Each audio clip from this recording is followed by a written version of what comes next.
What we think about this is that, just remember, there's another very important bit of the timeline, which is on March 2018, all ITV employees were sent home because lockdown started. And so this was very close onto March 2020, did I say 2018? March 2020.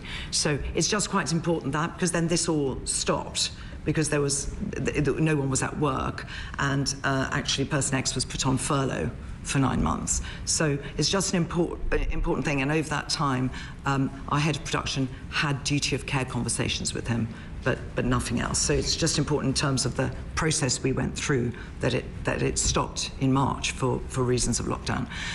What we would say is that we had done, we feel, from a process perspective, but also from a human perspective, we asked multiple times of both individuals, both formally and informally. And so we felt that was proportionate to what we had, because we had no evidence. No one brought us anything tangible, either on the production floor or from the outside. There was only hearsay and rumour and speculation.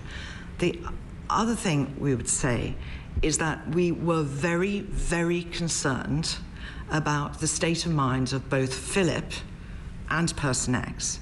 So Phillip was not in a good state, as Kevin will tell you, when he came out. Very anxious, very worried, very nervous, very worried about the social media backlash, all of those things. And Person X could not really grasp the media intrusion that was so prevalent in his life now. And so we had to balance how we asked questions, and we did ask them formally. There were meetings, HR was present, so we did a balance of informal kind of, is there anything we need to know? How can we help you? To Person X, how can we help you? What more do we need to know? You can do this confidentially, you can do this anonymously, you can talk to a counsellor. You know, just because we wanted to make it easier for him, because you're not used to being in the press as often or in social media when you're in that position. So we were, you know, very mindful of our kind of duty of care obligations, but just as a human being, not making what was a very difficult situation for Person X and actually also Phillip worse. That's Dame Carolyn McCall answering questions from Dame Caroline Dinage. A lot of dames around here this morning.